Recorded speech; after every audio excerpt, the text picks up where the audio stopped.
Bienvenue à la maison, chers résidents. C'est votre pote Alistair de retour avec quelque chose de féroce venu du monde de Primitive War. Comme vous le savez, la deuxième bande-annonce est sortie récemment et elle est incroyable. Un parfait mélange de ce classique vietnamien, mêlant action et horreur sombre pour satisfaire les fans des romans originaux. Il y a tant de choses dans cette bande-annonce qu'une vidéo ne suffira pas.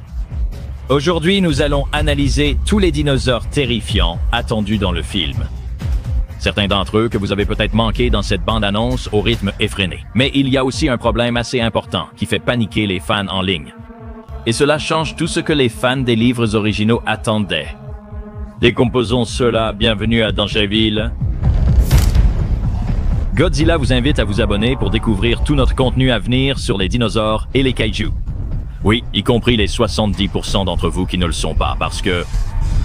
Allez les gars, donc on va passer la bande-annonce en ordre chronologique.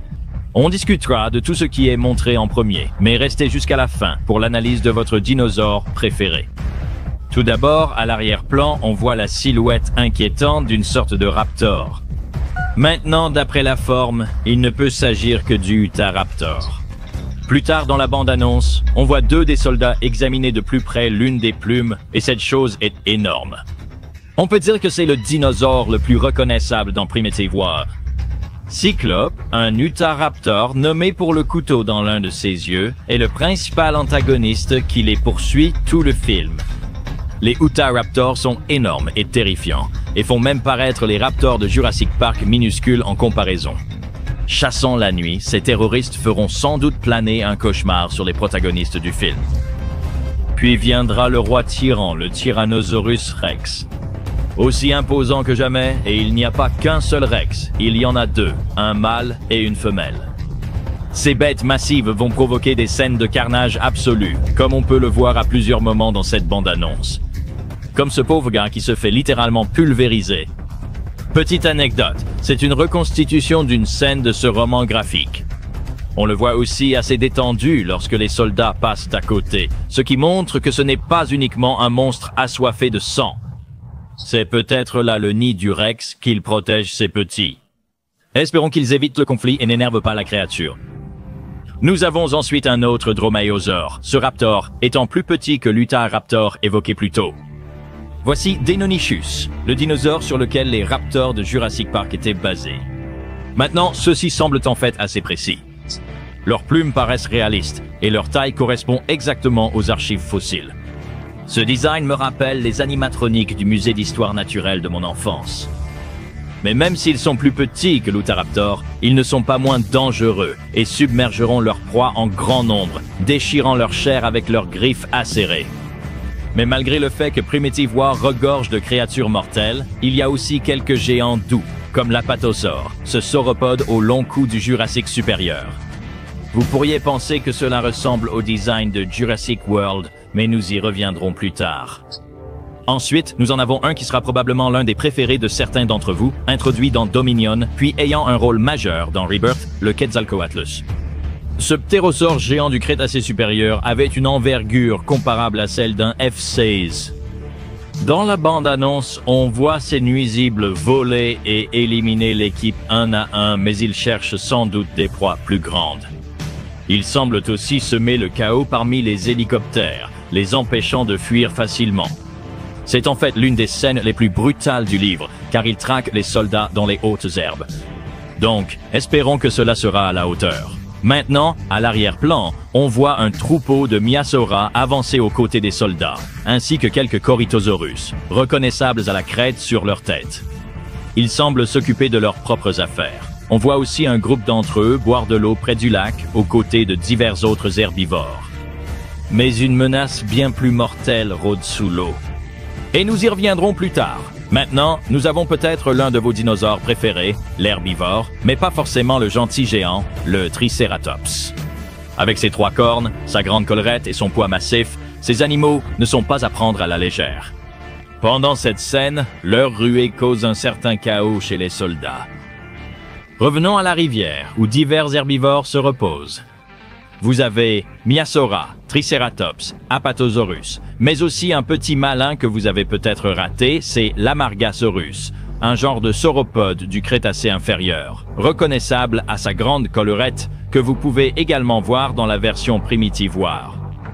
Mais il n'y a pas que des herbivores présents dans la rivière, car nul autre que le spinosaure rôde aussi, à la recherche de toute grosse proie qui oserait entrer sur son territoire. Ici, vous les voyez entièrement, et ils ont vraiment l'air super. On remarque l'inspiration des crocodiliens, mais aussi un réalisme surprenant avec ses pattes arrière courtes, sa voile rectangulaire et sa longue queue en pagaie. Ces créatures-ci sont parfaitement évoluées pour patrouiller les eaux et abattre tout ce qui a le malheur de se retrouver sur leur territoire. Peut-être aurons-nous enfin une revanche entre le T-Rex et le Spinosaurus. Probablement pas, mais ce serait cool. Fait intéressant, dans le livre, le Spinosaurus était initialement Capricucus et a poursuivi l'équipe dans un des moments les plus effrayants.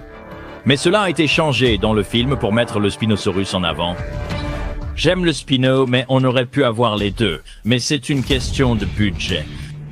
La bande-annonce regorge de dinosaures, et ce qui y apparaît est confirmé. Mais de nombreux dinosaures et créatures préhistoriques présents dans les livres pourraient apparaître ou non. Cela inclut Microraptor, Stygmaloch, Eutyrannus, Cryolophosaurus, Pteryxinosaurus, Parasaurolophus, Ankylosaurus, Carnotaurus, Gallimimus, Pachycephalosaure, Pachyrhinosaure, Psittacosaure, Sinornithosaure, Carcharodontosaure, Giraffa-titane et Tsukamimus. Ces animaux apparaissent dans le livre Primitive War. Cependant, il n'y a pas de confirmation directe dans la bande-annonce qu'ils seront présents, mais il est très probable que nous en verrons au moins certains dans le film. Ouais, comme je l'ai dit plus tôt, il y a un point qui pose problème aux fans, et que les designs ne sont pas tout à fait à la hauteur des romans graphiques et des concepts artistiques. Vous voyez comme les dinosaures sont éclatants ici. Ils sont uniques, arborent un plumage magnifique, mais paraissent aussi terrifiants à la fois. Le T-Rex en particulier a cet aspect à la fois réaliste et stylisé qui évoque vraiment la guerre primitive. Avoir du sang sur tout le plumage que nous associons à la beauté évoque vraiment l'horreur. Mais dans le film, c'est juste le tyrannosaure de Jurassic Park. Il a bien quelques plumes, ce qui rend vraiment bien, mais la forme de la tête et la silhouette générale donnent juste l'impression qu'il est basé sur la série Jurassic et non sur le matériau d'origine Primitive War que tout le monde adorait. Même chose pour les nouveaux designs, comme l'apatosaure. Franchement, c'est exactement le design de Jurassic World. Certaines personnes vont même jusqu'à spéculer qu'ils utilisent en fait le modèle de ILM, ce qui n'est évidemment pas le cas. Dommage, car Primitive War a parmi les meilleures œuvres paléo-artistiques. Cela évoque tellement de peur, sans sacrifier l'aspect naturaliste des dinosaures. Mais d'un autre côté, les raptors ont toujours l'air vraiment bien. Ils n'ont pas beaucoup changé à ce niveau-là.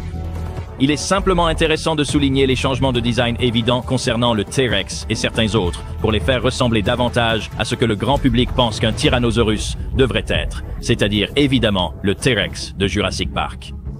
Dans l'ensemble, ce film semble génial et rempli de créatures mortelles et paisibles qui raviront les fans de dinosaures du monde entier.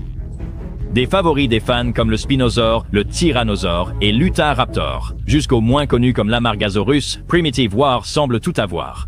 Mais lequel est votre préféré? Faites-le nous savoir dans la section des commentaires ci-dessous. Laissez-nous un like si vous voulez plus de contenu sur Primitive War et n'oubliez pas de vous abonner et d'appuyer sur la cloche de notification pour devenir un habitant de Dangerville dès aujourd'hui. J'étais Alistair et on se retrouve dans la prochaine vidéo, chers habitants.